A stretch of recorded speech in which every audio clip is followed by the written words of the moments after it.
Welcome to the AME television show. I am your host, Jason Dowd. We got a couple of great guests coming up for you today, and I know you're going to have a lot of fun learning about them and seeing what they got going on in their lives. So our first guest is coming to us through Skype video from Hollywood, California. His name is Jason Stewart. Do you know he has over 175 credited television and movie appearances? That's incredible. That's extremely inspirational for anybody that wants to get out there and work in the entertainment industry. He's also a stand-up comedian, but he just wrote a brand new book called Shut Up, I'm Talking, coming out in Hollywood and making it to the middle. It's a book about his life, and I think you guys are going to really enjoy reading this book. So let's talk to him about the book, his career, and so much more through Skype video. Here he is, Jason Stewart. Hey, everybody. Welcome back. Guess what? I have a very special guest on our show. He's been on our radio show before. He's a friend of the AME television show and radio show. His name's Jason Stewart. And you've seen him on over 150 titles to television, movies, all kinds of stuff. But you've also seen him on shows like My Wife and Kids. And we're excited to be able to have him here talking about his brand new book, which he just wrote. It's called Shut Up, I'm Talking, coming out in Hollywood and making it to the middle. Sounds like a great book. Welcome to the show. Thank you so much. Well, I'm glad you're able to join us today. It looks like you're still staying busy, which is fantastic. I mean, that's always a plus in what you do. But you also wrote a book. So tell me a little bit about this book. Isn't it crazy? Just the fact that I did this, I still can't believe that I actually wrote a book. It seems like crazy time. And the reason I wrote the book, I think, first was when you get to a certain age, you sort of want to share, I think. You want to share your experience, strength, and hope with people. And I think that's really important, to give something back. I remember Jack Lemmon had this famous quote. He says, when you go up in the elevator of success, you got to take people with you. Yes. And I sort of love that. So that's sort of why I wrote it. Also, I wanted to, I would do a lot of stand-up, but I've been doing less and less over the years, and I've been doing more speaking in a funny way, and also speaking on different things. You know, I'll try to get my email to stop. I'm so old, I can't remember how to do it. Okay, because we're on my computer, so everybody knows I'm sitting here on my own laptop trying to figure out how to shut the Fakakta email off. Okay, ask me again. I'll just start over here. So I see that you wrote a really cool book. And why did you decide to write the book? Tell me a little bit about it. What I wanted to do is I wanted to give back. And I had always loved this quote that Oscar winner Jack Lemmon had done. It said, if you take people up in the elevator of success, you know, if you go and you get to be successful enough to go up in that elevator, you take people with you. And that's something I always wanted to do. And I thought through a book I could share my experience, strength, and hope with everyone. Well, you definitely have a lot of experiences. Are you taking them through like how you became into the acting field, what you kind of have to do, and what it was like to come out in Hollywood on national television? Here, I'll get you the book. Wait a second. Hold on. It's right here. It's right here in the closet. It's the only thing it's not in the closet. It's the only thing that's in the closet now except me. And what's really interesting about it is I'll read you some of the chapters. I mean, and you can ask me about each chapter. So the first chapter is called Gotta Move, Gotta Get Out. And it's from that song that Streisand used to sing in the early 60s. And it's about my dad in the Holocaust and how he had to run from his home and how he was chased out and how half of his family was killed. And it's a really touching, emotional chapter. And what it is it shows you the beginnings of who I am and where I came from and why I am the way I am. And that's a very large part of who I am as a human being. And then the foreword for the book is called Simply Barbara. And the book was supposed to be called I'm Not Barbara Streisand. But the publisher at CCB Publishing said, oh, I don't know, she's going to have her own book out in a year and she might sue us. And I said, oh, that's great. You know, great PR. And he says, no, it's not. Calm down. And he said, you need something that's specific unto you. So I called my mom. I said, Mom, they're not going to let us use the name. I'm not Barbara Streisand. What should I? He said, she said, listen, I said, what do you think, Mom? What do you think I do? Shut up, I'm talking. And she said that. I said, that's a great title for the book.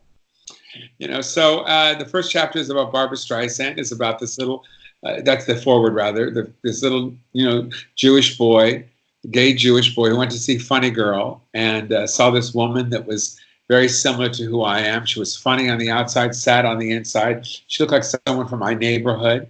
She could sing like nobody else, and she was so unapologetic about who she was. And I thought, oh my God, I'm in love with Omar Sharif too. And that was the guy who played her husband in the movie. And I thought, if I'm in love with Omar Sharif, who am I left to be but Barbra Streisand? Didn't make sense.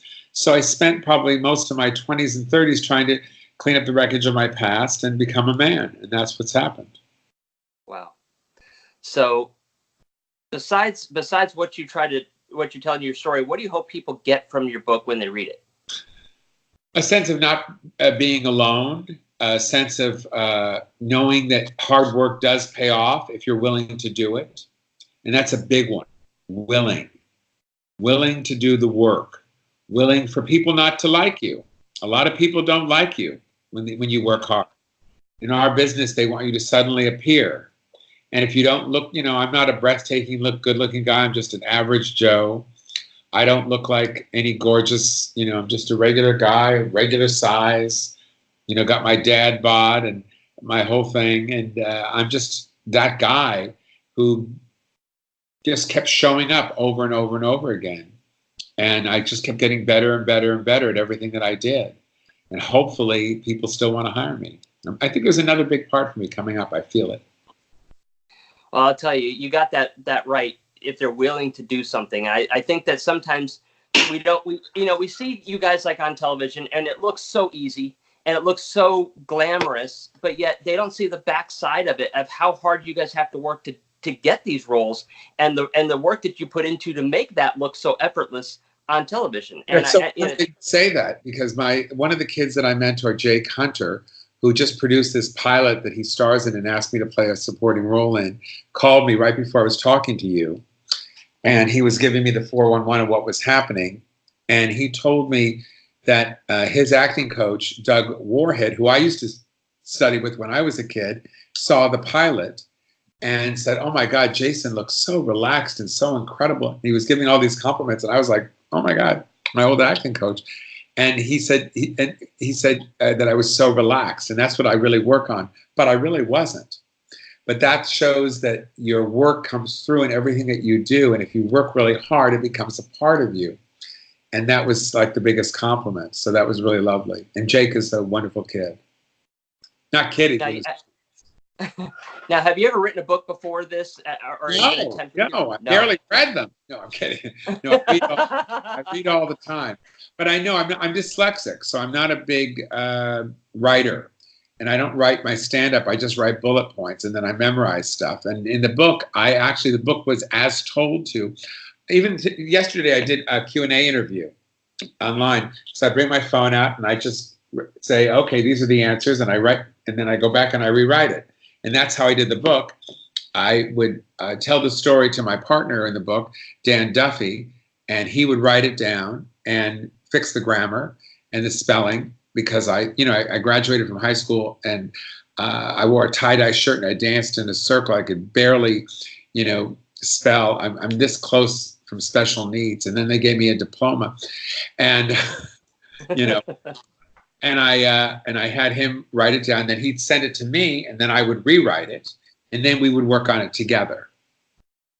That was what I was going to ask you, because if you've never written a book, did you hire like a ghostwriter? But it sounds like you kind of pretty much did it yourself, which is impressive. Well, I told my stories, and if you read the book, have you read the book? If you read no. If you read the book, it sounds like I talk. It's like, look at the chapters. I mean, my mom's chapter is called "It Was the Worst of Times. It Was the Worst of Times." I have when I knew I was gay, I have a chapter called "The Last Train to Heterosexuality Stops Here." Then I went, comedy isn't pretty. All the men I loved before. This is about my brother and sister. They say that blood is thicker than water. Not. About friendships, I said keep your friends close and keep your enemies in a storage locker. I went to Burning Man, and I called that chapter "Burning Jason," And then I have the chapter about getting the movie Birth of a Nation called The Birth of an Actor. And then the epilogue is called I'm Not Dead Yet. Nice. There's this more spiritual chapter called Finding Me, whoever that is. And then another one about my things in my acting career that happened is called, well, yes, I say it this way, you call that acting, but they call that acting, you know.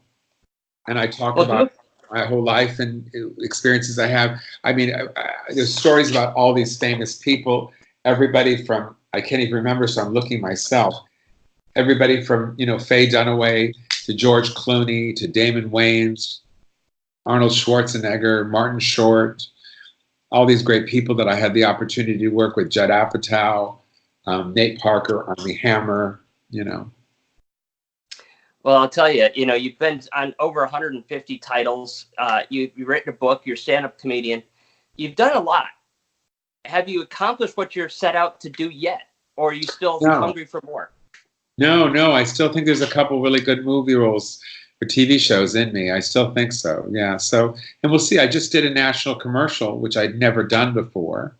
And that was, I can't tell you what it's for because we're not allowed to yet. But that was really wonderful. Came out of nowhere. So for those at home who are thinking about going to business, so I've spent 40 years laying tracks. Yeah. So things come to me sometimes if I'm lucky, you know. Well, I hope that somebody who's able to read your book and kind of get inspired to do the same thing and shoot out for what they are and whatever they want to reach in life, and just realize, you know, people like you have gone for it and you've accomplished it. You can't be afraid to fail along the way. And I think that's one of the biggest problems. But it's also okay if it's not something you want to do. That's because right. Sometimes people think they want to be in front of the camera, and maybe their real passion is for being a cinematographer or a makeup artist, or maybe casting or writing, or maybe you work well with your hands and you want to be a grip. So if you love the movie and TV business, the entertainment business, doesn't mean you have to be in front of the camera. There's a million jobs. I mean, you know, shooting a movie or a TV show or a web series is like, we're all part of this machine that goes at once. So if one guy goes like this, the other person has to do this. But if we all do this and it goes like this, then it doesn't work and we have to yell cut and start again. So you're all part of that, whether you're the person who cleans the clothes. So when I play my part, that I look right for whatever the character is, to the person who makes the food so everyone can have lunch and have nourishment. You know, everything is important. So when you have that moment, you know, that everything goes in symmetry. And that one moment when you see something happen, when it just happens and you go, oh my God. When I was a kid, you go into the theater and you see something, you know, and you go, oh my God, that changed my life. I saw something in a different way that made me think, oh God, maybe it's not just about me. Maybe it's about someone else. And you're right. There's a lot of things in the movies that we don't necessarily see, you know, and like you said, they're very important. The people that even bring the lunches to you to keep you guys going to do this stuff. It's all important.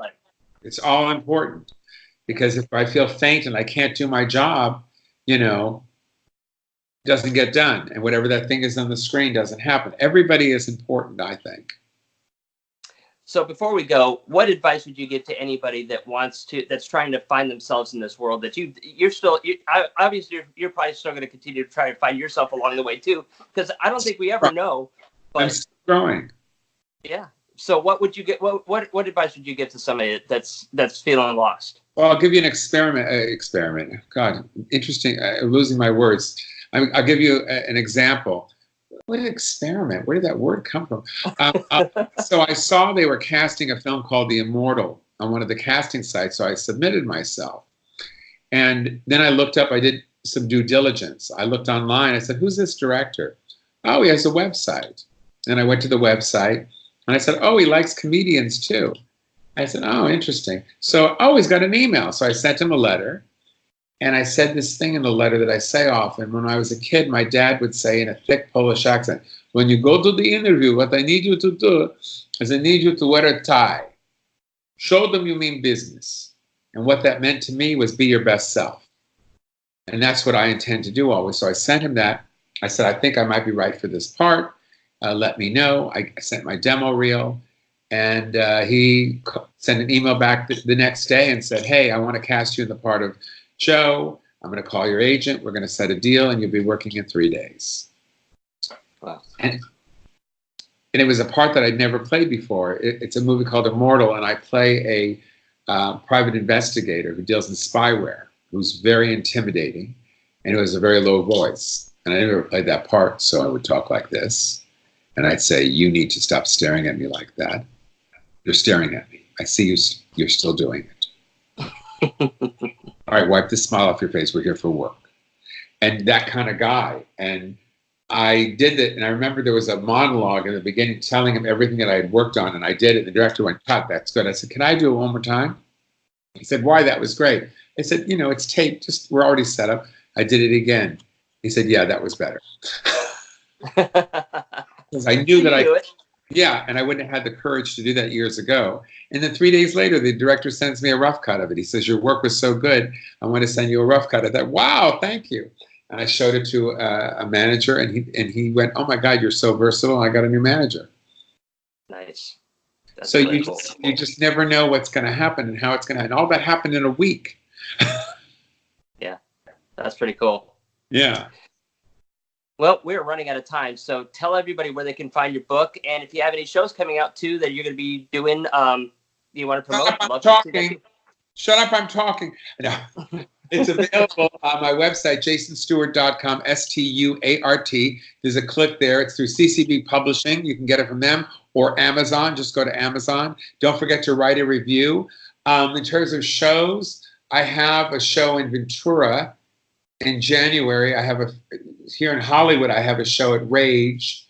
And then I have a book signing in Palm Springs, and also a career retrospective in Palm Springs in October, November.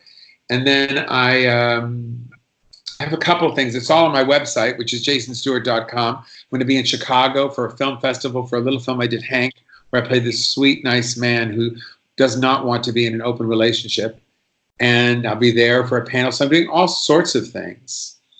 And I'm supposed to be doing something at Flappers coming up, but they haven't given me the date yet. So it's all different things happening all the time.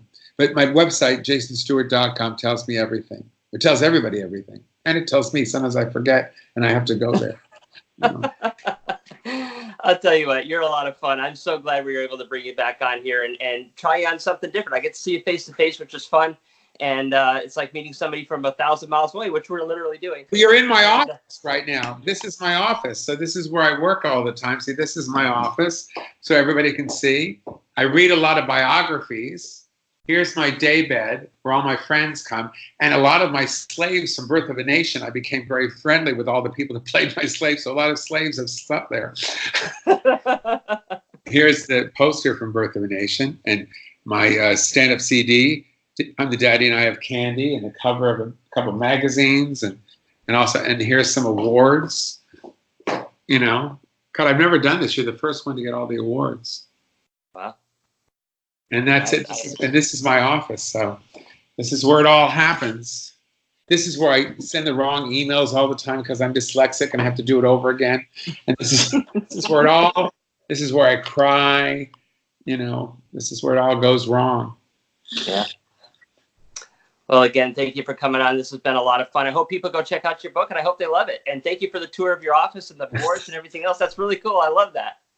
It's the only room in the house that I have stuff. Some guy's going, oh, God, it's Jason. Do we have to see all this? It's enough already. I go, both,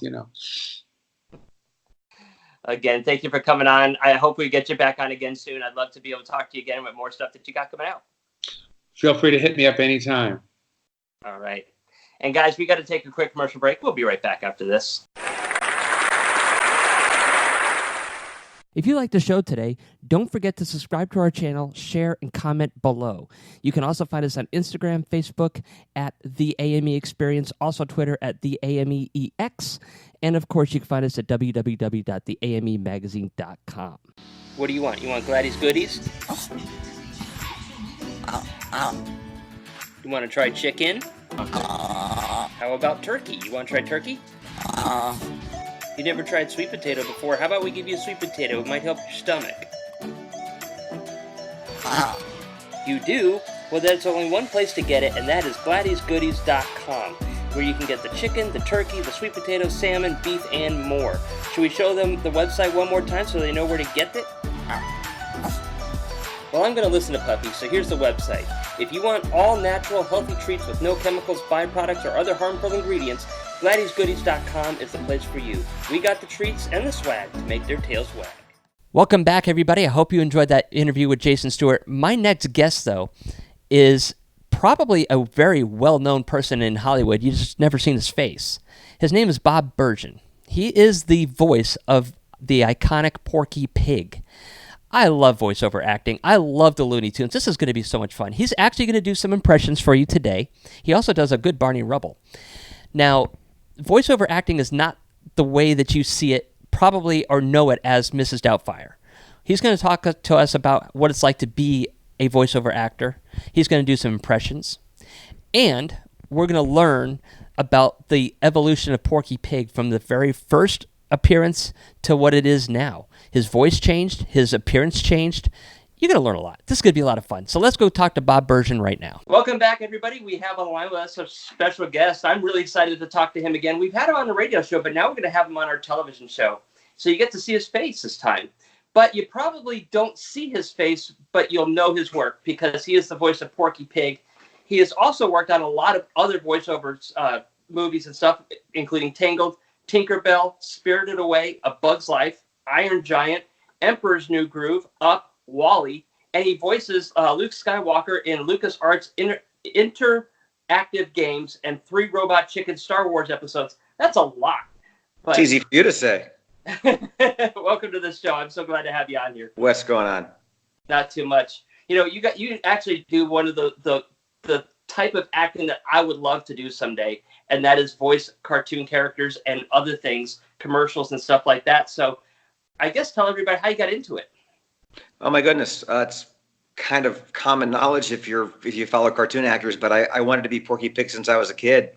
So I was lucky that my dad moved the family to LA when I was 14, and I just picked up the phone and I called Mel Blanc, and I crashed a recording session and realized he's still doing it. I'm still young, so I started studying acting and voiceover, and got my first agent about a week out of high school, my first cartoon the same week, and 5 years later started working as a full-time actor. But I had a lot of day jobs and night jobs to pay the bills until that happened. Sure, I hear that. But to follow the footsteps of a legend like Mel Blanc, that's got to be amazing. Nobody replaces Mel Blanc. Mel Blanc was an original. He was a genius. I think none of us who do these characters sound a thing like him. I don't even try to. I really just try to keep the integrity of the characters alive.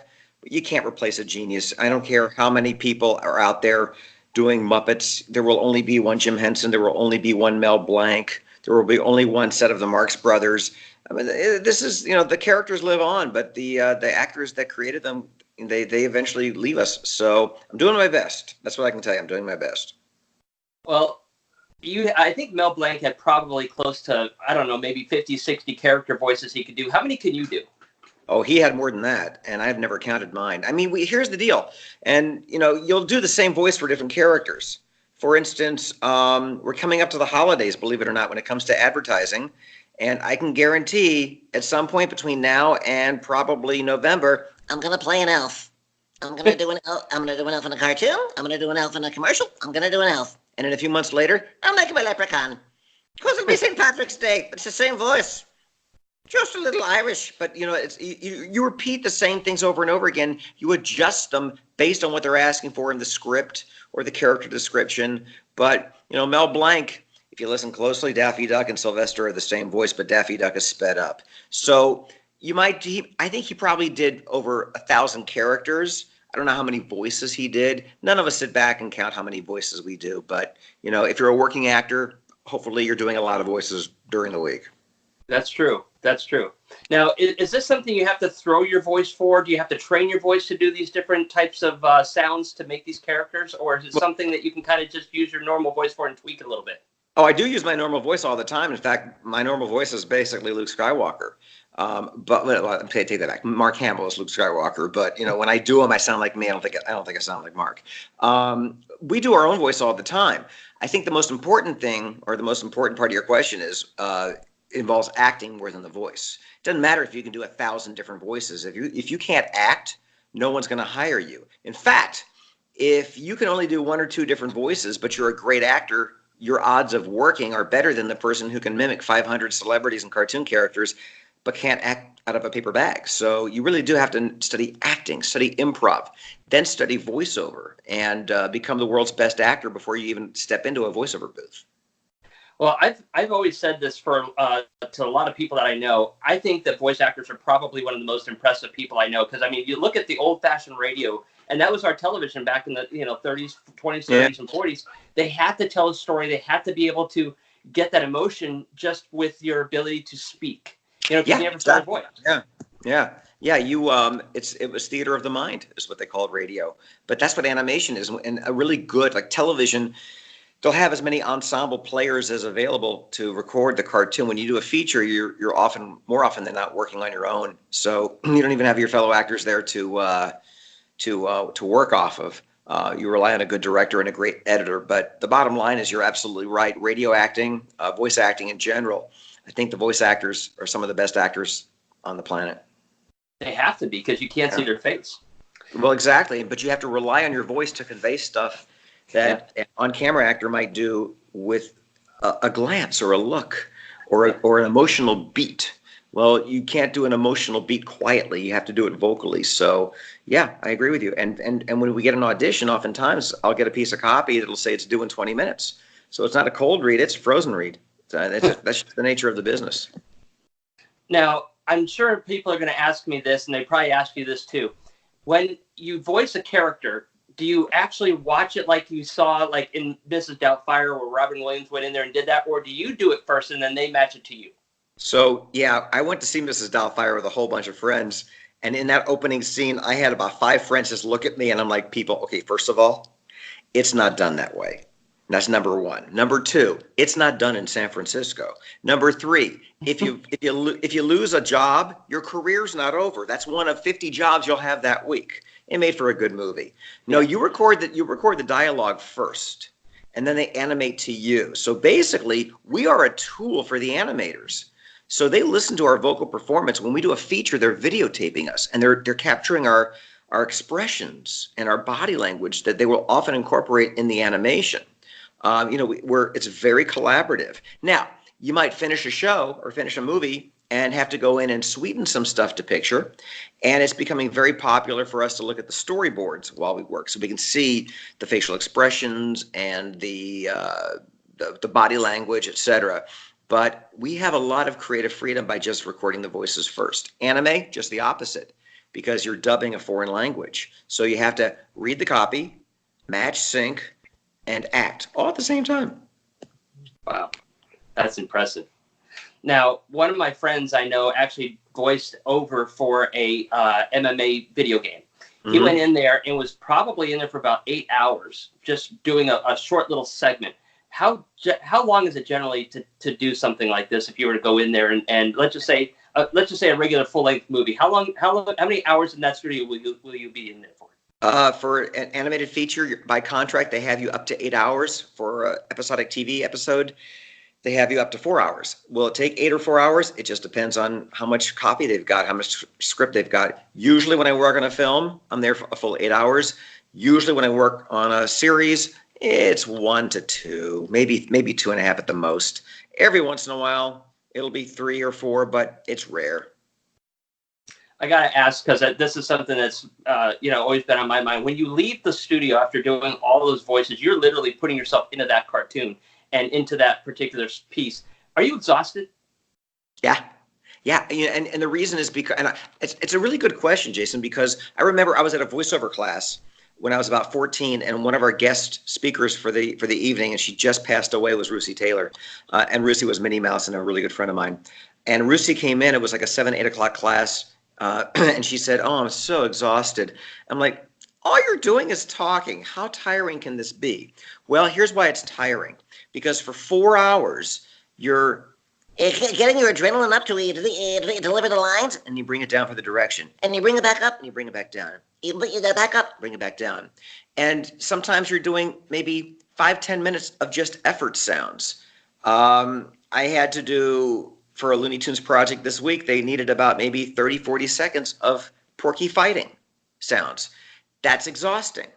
And then you might leave that session and go to do a radio commercial, which may be just you talking, but you're tired, your voice is a little strained, and then you spend 2 hours on the freeway going to your agent's office for an audition or back home for an audition. So yeah, it is physically draining to concentrate that thoroughly on characters. For television, they have you for the minimum they have to pay you to voice at least 2 characters. So you might have a two-way conversation with yourself, each character with different intent. So as an actor, you've got to be just laser focused on making sure that these voices don't blend, that the acting doesn't blend. So the long-winded answer to your question is it's tiring.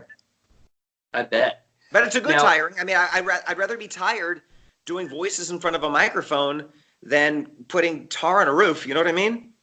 I hear that. I absolutely hear that. Not to insult any tarers or roofers. I have got a lovely roof, and I had some fabulous roofers. That's true.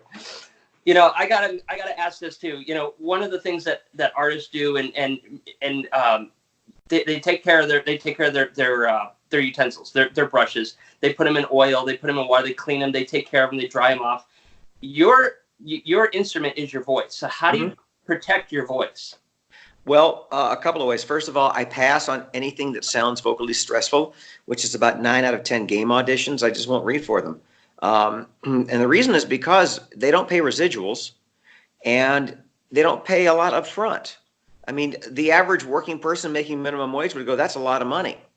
But if I lose my voice in 2 hours of screaming because it's a violent, action-packed video game and I'm not available that afternoon or the next day for something that's like a commercial with my own voice, well, I've just defeated the purpose of making a living. So I just pass on stuff that I think is vocally stressful. If I'm at a session, if it is a movie where there's screaming involved, we're very lucky that the directors in animation are very, very attuned to what we need health-wise, vocal health-wise. They'll save the screaming for the end. I don't talk on the phone that much when I'm home. I don't do a lot of talking that much when I'm home. I'm quiet. I just speak. I'm careful with my voice. And if there's a party like Comic-Con, I try to shake very few hands. If I do, I Purell people. Don't take it personally if you shake my hand and I Purell right afterwards. I try to stay away from the loud parties or talk quietly. So, you know, you're just always aware that this is your instrument and you've got to make sure that you take care of it. That's true. I mean, if an artist breaks a brush, all they have to do is go to the store and get a new one. With you, you're out for a couple of days if you get screwed up, you know? Oh, yeah. I mean, if I'm around somebody who has a cold, if they give me a hug, like I did an interview last week, and the interviewer gave me a great big hug before we started and then whipped out the cough drops because she had a terrible cough. I'm like, why did you do that? So lesson to anybody who's a fan of anybody in animation, don't touch them, don't cough on them, don't touch them. And if you have a cold, please stay away. We mean it with respect and love. Absolutely. So tell me a little bit about yourself. When you were growing up, what were some of your favorite cartoon characters? Oh, well, certainly Porky Pig. I was a huge fan of the black and white Fleischer Popeye cartoons. I loved Speed Racer. Had no idea it was anime. I just thought it was a cool cartoon. I loved Rocky and Bullwinkle. I mean, I go way back. I'm a child of the 60s. So I'll tell you what I didn't love. I didn't love like Heckle and Jekyll. I found them boring. I loved Mr. Magoo. I liked certain versions or generations of cartoons. Like, for instance, I didn't like the 60s Looney Tunes, but I loved my favorite era was the 50s. But I watched a lot of cartoons. I mean, that was my life. I just lived for animation. Flintstones, loved the Flintstones, the original Flintstones more than the subsequent versions. Now, here's a question that just popped in my head because you were talking about the 60s cartoons and stuff. Mm-hmm. And you didn't like them as much, but Porky Pig has evolved quite a bit, like Elmer Fudd. Mm-hmm. When he first came into now, how has his voice changed along the way, and has it changed? Did they do anything differently for the original Porky Pig to kind of like the end of Mel Blanc's tenure as the voice? Well, it's a great question because Mel Blanc wasn't the original voice of Porky Pig. A guy named, I think, Joe Doherty was, and he had a real stutter. And they sped up his voice because he stuttered so much, these 6-minute cartoons were running long. they also recorded on film back then. And Jack Warner was getting these outrageous bills for film stock for these cartoons. And after a while, he said to the producers, get somebody else to do this pig because we're wasting too much money. So they got Mel Blanc, who had done one cartoon for them, and he took over. When I was first hired to do Porky, which was 1990, they would play me like a 12-minute reference. And it had some cartoons from the 30s, some cartoons from the 40s, some cartoons from the 50s. And I would say, well, guys, which one do you want? And they said, well, what do you mean? They're all Porky. I'm like, well, listen to them. The character evolved. The character changed. What I loved about the Looney Tunes, this is not just Mel Blanc. This is also Chuck Jones, Friz Freleng, Bob Clampett. They continued to evolve the characters in personality, in their style, in their drawings, in their voices. So we're doing the same thing today. We're doing a series of 200 Looney Tunes shorts where each short has a different look, has a different director. So there's a different feel for each. If somebody says to me, we're doing a Looney Tunes project with Porky Pig, you do the Porky you think is the most appropriate. My sweet spot for Porky was about 1953 to 1956, which would be the Duck Dodgers, Drip Along Daffy, Robin Hood Daffy. That was when I think Mel Blanc really found the heart and the soul of the character. As he got older, he didn't do a Looney Tunes Porky Pig cartoon after the early 60s, I believe. Might have been even the late 50s. And then he didn't do anything until the 70s, whereas, he was older. He smoked. He'd been in a car accident in the 60s, so a lot had changed physically with the guy. He didn't sound a thing like he did back in the heyday. So I will tell you that I've said this on other interviews. One of the hardest things for me to say is that's all, folks. Because Mel Blanc said it once, and he said it on the day he got his first Porky Pig booking, which was a cartoon called Porky's Duck Hunt. And he never said it again in the cartoons. He only said it in interviews. And that wasn't until the 70s. And again, his voice had changed. The character had changed. So when I say that's all, folks, for a project, I don't sound like Porky Pig coming out of the drum saying that's all, folks. I kind of sound like Mel Blanc would have done it in the 50s, which he never did. Wow. That's a long-winded answer to a little tidbit that not many people know, but thank you for asking. You ask good questions, by the way. I love that kind of stuff. And I think that's what makes this so interesting, because people they take for granted what they see on TV, but they don't listen to those little tiny changes or minute things that happen, which I seem to always do. I always pick up on that kind of stuff. So, well, did you notice that like Barney Rubble's voice changed like 3 times on the original Flintstones?